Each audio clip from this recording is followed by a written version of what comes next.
honor, service, sacrifice.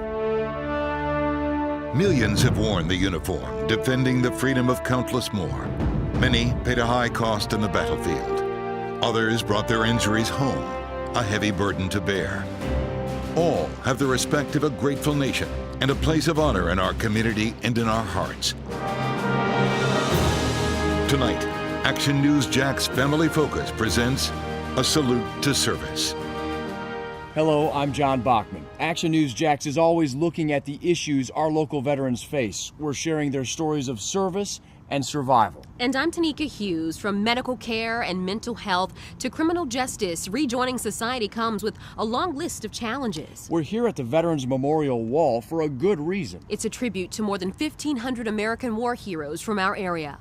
It's the largest one of its kind, honoring service members from all 5 branches of our military and the U.S. Merchant Marines. The military plays a huge role in our area, not just because of our local military bases and camps. Duval County has the highest number of veterans living here, nearly 100,000. It's a big reason why Florida is 3rd in the U.S. for vets, more than 1.5 million. Tonight, we're introducing you to 2 of those veterans who embody our salute to service. Action News Jax Deanna Bettineschi has their love story that spans almost 7 decades. Joy and Danny Casino are Navy World War II veterans living in the River City. Not only do they live here, but this is where they met. Joy worked for the Bureau of Ships. Danny was a chief storekeeper. They met right after World War II at NAS Jacksonville. He was playing solitaire by himself, just playing. And I just took the cards and I said, "You can't do that at work." The 2 got married. The next 12 years I had 6 kids in different ports. And have been together for almost 70 years. They're now retired in the city where they met. We've been living in this house over 50 years. The casinos say the military has changed a lot since when they served, like the uniforms. This was Joy's. But some other things have changed too. When he went in, the base pay was $25 a month. When I went in 43, it was 54. According to the Florida Department of Veterans website, Florida has the largest population of World War II veterans in the nation, with more than 164,000 veterans. The casino's children tell me they're proud of their parents and will honor them and many others who served our country this Veterans Day. Reporting in Jacksonville Beach, Deanna Bettineschi, Fox 30 Action News Jax. One of the biggest issues facing veterans here in Jacksonville and across the country: access to health care. While things have gotten a lot better, some local veterans still fall through the cracks. Our Paige Kelton's award-winning coverage of veterans' issues continues now with a closer look at VA choice and wait times. At one point, Jacksonville's VA clinic had some of the longest wait times in the country. A third of veterans waited more than 30 days for care. Today, that number is down to a little more than 11%, a big improvement, but we're certainly not happy with that number. We're working at it. I took a deeper look at VA wait times and found the average wait for a specialty care appointment at the main clinic is just over 20 days. For a mental health appointment, it's 5 days. Wisniewski credits in part the Accelerated Care Act, which allowed them to hire more providers. But another program designed to reduce wait times hasn't gone as well. And you're saying it's just as hard to get? It's worse. It's worse to me. He's talking about VA choice. Local veteran Thomas Leonard says it took more than a year to get authorization for shoulder surgery, and it only happened after we ran several stories about it. While not every veteran has had bad experiences with VA choice, local VA administrators recognize the problem and are doing something about it. I've learned our VA choice provider HealthNet may soon have some competition. Its contract ends next year, and the VA is demanding one big change. It is our intent to remove the scheduling process from anyone that wins the contract. Starting next fall, the VA will take over scheduling choice appointments, improving access and accountability. 2 things Leonard believes will help give local veterans the health care system they deserve. Faster access to care can be a matter of life or death for veterans with mental health issues. Every day, 20 veterans take their own lives. It's a statistic that's hard to believe. On social media, you've probably seen the push-up campaign that's done a lot to bring awareness to the issue, but solving it takes dedication, the right resources, and a willingness to reach out, whether it's a veteran, family member, or friend. Helping to provide a lifeline is the Veterans Crisis Line, which has seen drastic changes in recent weeks in an effort to improve service. We sat down with the suicide prevention coordinator for the VA about how we can all help provide support during tough times. One of the ways that we can help our veterans is to validate them and to listen to what they're saying. And there are no quick answers to mental health issues and to suicide, but there are resources along the way. If you need help or you know someone who does, call 1-800-273-8255 and press 1. You can also text to 838-255. It's confidential support 24 hours a day, 7 days a week. Serving local veterans and keeping our military strong. That's the goal of the City of Jacksonville's Military Affairs and Veterans Department. Recently, I sat down with this director to talk about fulfilling its mission to serve. It's all about getting them what they've earned, what they deserve. So tell us a little bit more about what your office does specifically. Well, our main job is to make sure that the military in Northeast Florida, the $14 billion worth of economic impact, continues to stay strong with the LCS, with the Triton, UAV, with everything else that's coming out. The Iwo Jima ARG, we worked on that. But the secondary, and quite frankly, my personal goal is to get as many veterans as possible their military benefits with the VA. And to give you a perspective on that, we have increased that by 40% over the last fiscal year. It benefits the entire community when our veterans and our military members are supported. Well, and I mean, you figure not only $14 billion on the economic impact side from the DoD contracts and everything, but if we're getting 8,456 veterans, which is what we got last year, all of their $26.5 million in new monies from the VA. The economic development folks upstairs will tell you that about 20% of that stays local. And you said most of the people that you serve, majority are men, African American men, but you want to see more people in this lobby. I'd like to see more women, more younger people. And I mean, we'll serve whoever has earned it, but quite frankly, I would like to see it be a little more diverse. What is your message to local veterans about them, like you said, getting what they deserve and being taken care of? You don't know what you're leaving on the table till you come in and let my experts look at your health record, look at your DD-214. My guys are really, really good. Come in and let them take care of you. We can connect you to the city's Military and Veterans Affairs Department on our website, actionnewsjax.com. Still to come on Salute to Service. New military jobs coming to our area aboard the Next Generation Navy ship. These are the Rolls-Royce controllers. Action News Jax takes you on board the ship that's creating a new military future in our area. Plus, veterans losing their way on the path back to civilian life. Before I knew it, I was hanging around the wrong crowds. How a local program provides second chances instead of jail time. And restoring image and honor. The unfortunate part, the loss of trust or a lack of trust on folks that don't know what we do. The new CEO of the Wounded Warrior Project shows its new mission to serve. Staff Sergeant Robert Long from Jacksonville, Florida, stationed here in Kuwait with the 595th Desert Knights. Do want to do a shout out to my family in Jacksonville, Florida. Love you, miss you. Hope you have a good holidays. I'll see you soon. Love you.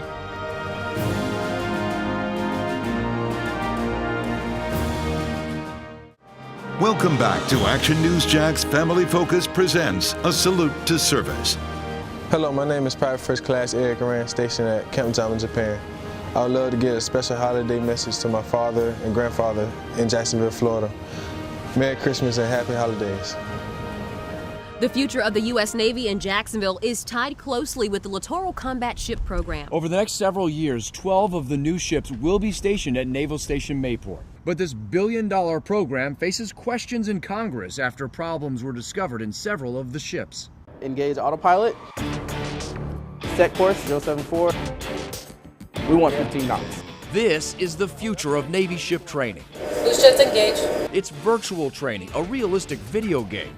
I traveled to the West Coast to Naval Base San Diego. My photographer and I were given exclusive access into this secure facility where naval officers learn and practice driving the new Littoral Combat Ship. These are the Rolls-Royce controllers that are on board the ship. So the touch and feel of this and the pushback and what you feel when you turn it is what they feel when they get on board the ship. The sound of the ship's engines are pumped in through speakers in the floor. In this exercise, we take the LCS out of Mayport into open water. I throttle up to 47 knots or more than 50 miles an hour straight into a firefight. The gun's firing and everything. But can it survive in battle? This recently released government report calls into question the capabilities of the LCS, and a memo from the Secretary of Defense suggests suspending funding for the program. Retiring Congressman Andrew Crenshaw was one of the ship's biggest supporters. He says the future of the program is bright. The program at Mayport is not in jeopardy. The LCS, the Littoral Combat Ship, is what the Navy calls the ship of the future. Earlier this month, the Navy awarded a $25 million construction contract to build an LCS operational training facility in Mayport. That'll open in 2018. Right now, about 200,000 American veterans are locked up in prisons around the country. Many struggle with mental health issues and have problems acclimating back into civilian life. Action News Jack's Bridget Matter takes us to a special courtroom with the goal of stopping that trend. In 2002, Terrence McClellan ditched his football dreams and put on an Army uniform. Over the course of 10 years, he served in Kuwait, Iraq, and Afghanistan. After getting out, McClellan found himself on the wrong path. Before I knew it, I was hanging around the wrong crowds. Turning to drugs to cope with PTSD, McClellan was eventually arrested. But instead of facing prison time, he found himself in front of Magistrate John Sampson. Sampson, who spent 4 years in the Marine Corps, has helped dozens of troubled veterans who have walked into his courtroom after committing nonviolent crimes. Instead of being thrown in jail, they have the chance to rehabilitate. Sampson says after 3 or more years, 95% of people won't be charged again. The state of Florida funds $200,000 for the program per year. More veterans in Northeast Florida will be sitting in benches like these, and this year the program received an additional $112,000, which was used to start the program in Nassau County. In the end, Sampson says it's a win for the taxpayer. It costs maybe $7,000, $8,000 for someone to be in this program for a year, whereas incarceration costs $23,000 to $32,000 a year. Still to come on Salute to Service. Wounded Warrior Project, rebuilding its image after a spending scandal rocked the nonprofit. The unfortunate part, the loss of trust or a lack of trust on folks that don't know what we do. Action News Jack sits down with its new CEO to learn his plan to reform the organization. Plus the horrors of war experienced by those far from the front lines. From my point of view, they brought Vietnam to us. A Navy nurse shares her story of healing and heartbreak in Southeast Asia.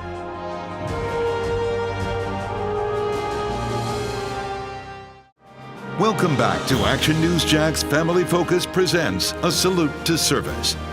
Hello, I'm Captain Kimberly Ancaris, deployed in Bagram, Afghanistan. I just want to wish my husband and the rest of Kara's family in Jacksonville, Florida, a Merry Christmas and a Happy New Year. I love you all. Making a smooth transition back to civilian life is one of the toughest things a veteran faces. For many, it means battling both physical and mental scars.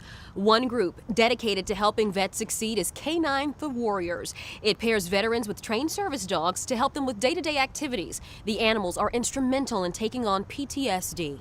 But perhaps the most recognizable local group dedicated to helping veterans is the Wounded Warrior Project. The organization is rebuilding its image and mission to serve. I sat down with the group's new CEO to talk about his plan for the future. It's a fantastic mission. I heard of the opening and I fought, competed, and got the job. So it's a great honor. It's incredibly humbling to be here. And I'm proud. I'm proud to be part of this team. Mike Lennington worked for the Department of Defense for 35 years, retiring from the Army as a 3-star general. He told me today he wanted the head job at Wounded Warrior Project even after reports that the organization wasted millions of donor dollars. Has there been a damage to the image with what's happened over the last couple months? I think that's probably I think that's the unfortunate part of what's taken place since January is the loss of trust or a lack of trust on folks that don't know what we do and the impact we're making on the Warriors. As I've been out and spoken to the Warriors, that's what's inspired me most, is to their resilience, their courage, their conviction, that has been inspiring. And our employees, our teammates, scattered all around the United States and here in Jacksonville, their enduring commitment to the mission, no matter what's being said, is what's been inspirational to me and makes me excited every day to come to work. Since our interview, the group has restructured its workforce, laying off 50% of its executive staff and restructuring its mission. Women have played a huge role in our military, from Rosie the Riveter to the women who serve near the front lines, and especially those who care for our injured during war. Our Paige Kelton sat down with a Navy nurse who served in Vietnam and still carries the stories of the men she helped to this day. From my point of view, they brought Vietnam to us. Margaret White was a young nurse stationed in Guam, the first stop for America's war wounded in Vietnam. And in Guam, they were like 2 or 3 days post-injury, and we'd be doing dressing changes for people who had lost their legs, and we'd be washing out rocks and straw and dirt from Vietnam. White served proudly in the Navy Nurse Corps Reserve. It's where she met her husband of 39 years. It's also where she met a young man she'll never forget. Timothy Faust was an 18-year-old Marine that came in on the middle of the night duty, and half his face was gone. Over the next few months, the two became friends, but his injuries were severe, and the young Marine from Georgia later died during surgery. He's at the Marietta Cemetery, and I went and visited the cemetery, a couple of memorials last year. I made a special drive up there, and I left something at his grave. White also left something for other women who served. She was part of the effort to create the Vietnam Women's Memorial Statue, a fitting tribute to America's military women, a powerful force of strength, support, and compassion. Still to come on Salute to Service, a World War II hero captured not once, but twice. We buried 24 guys in Java. And then we went back out, and that's where we got hit by the bomber. The one thing he did while captured to prove to his family he was still alive. Plus a special visit on Veterans Day. Everything that we fight for in the military now is because of what they were able to accomplish back then. How local active duty sailors paid tribute to those who came before them.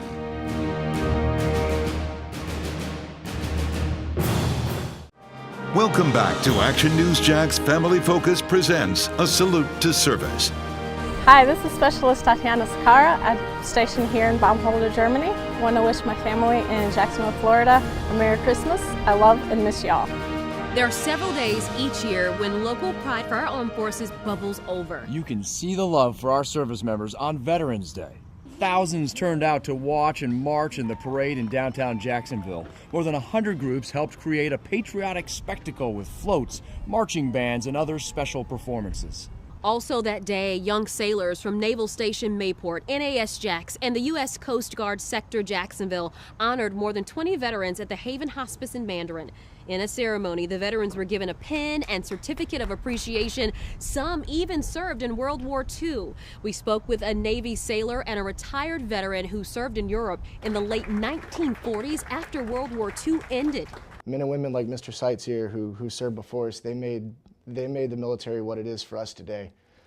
Everything that we fight for in the military now is because of what they were able to accomplish back then. You can hear more of the veteran stories along with video and pictures of the parade on actionnewsjax.com. Those World War II veterans are called the greatest generation. Many traded their teenage years to fight and die for our country. As we honor their service, Action News Jax Paige Kelton introduces us to a local man who's been a hero longer than most of us have been alive. So that's your brother? Yeah. And that's you, and you were both POWs. Bill Ingram is 92. See how good looking I am? Huh? That's it. You were good looking. What do you mean I were? At 17 years old, he joined the Navy. Just a few months later, he was serving aboard the USS Houston during the Battle of Java Sea. 5 or 6 bombs went right down alongside the ship. Wait. Dozens were killed. It was the first attack. We buried 24 guys in Java. And then we went back out, and that's where we got hit by the bomber. Both the Houston and the HMAS Perth sunk in the bombings. Ingram and his crewmates were captured and interrogated. And every time I'd say, I don't know, this kid behind me, take his fist like that, and bop me in the ear, and then he hit me in this. And after a while, I could hear beans. In the days and months to come, Bill Ingram would be freed and captured again by the Japanese. He was allowed to send only these cards to his family, showing that he was still alive. A few years later, Bill met his wife, a woman he adored. What did you think when you first saw your wife? Wow.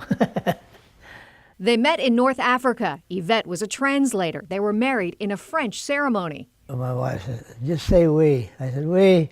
And she closed her book up and said, everybody go home. And you were married? We were married. Many years have gone by since his 20-year naval career ended, and many more since the Battle of Java Sea.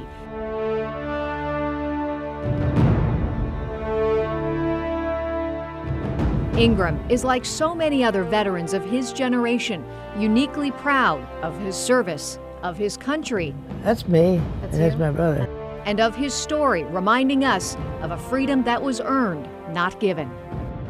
We want to thank our active duty and retired military for your service to our country and our community. You can count on us to continue to investigate the issues that are important to our veterans. Thanks for joining us for this Action News Jax Family Focus Special.